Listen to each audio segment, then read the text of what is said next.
Je vous remercie, Monsieur le Président de l'Assemblée nationale, Monsieur le ministre des Finances et du Budget, Monsieur le ministre du Travail, du Dialogue social et des Relations avec les institutions, Monsieur le Directeur général du Budget, Monsieur le Directeur général du Trésor, chers collaborateurs des ministres, très honorables collègues, Assalamu alaikum. Monsieur le Président, Monsieur le ministre des Finances et du Budget, chers collègues, nous nous acheminons vers la fin de la première session unique de la 14e législature, marquée par une configuration inédite de la représentation nationale. Je ne reviendrai pas, chers collègues, sur les incidents malheureux ayant été enregistrés et qui ont choqué bien des Sénégalais que nous représentons.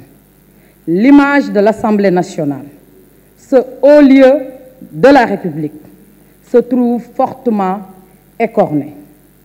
Aujourd'hui, chers collègues, l'espace politique est caractérisé par une animosité et une détestation haineuse qui structurent désormais nos rapports. Le Sénégal, pays de la Teranga, risque de se transformer en pays de la terreur. L'extrémisme violent n'est jamais une solution. Pourquoi, chers collègues? Parce qu'il n'est ni durable, ni la bonne voie. Chers collègues, la bonne voie, c'est celle de la tempérance, de la tolérance et du dialogue. Je voudrais, à ce propos, adresser mes vives félicitations à son Excellence, Monsieur le Président Macky Sall, qui croit fermement aux vertus du dialogue à l'instar de ses prédécesseurs.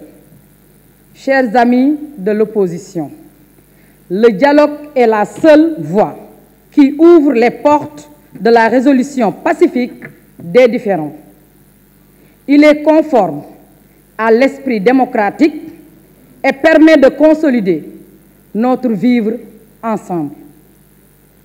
Cela dit, chers collègues, je voudrais aborder très rapidement, Monsieur le ministre des Finances et du Budget, 4 points importants. Le premier point, Monsieur le ministre, est relatif à la santé de la mère, du nouveau-né et des adolescents et jeunes.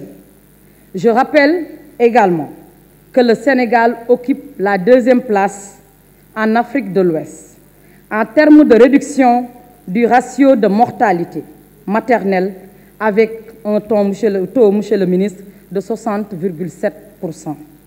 Pour renforcer cette dynamique de performance et atteindre les ODD, j'estime qu'il s'avère nécessaire d'augmenter les crédits budgétaires du ministère de la Santé et de l'Action sociale, mais particulièrement les allocations de la Direction de la Santé, de la Mère et de l'Enfant.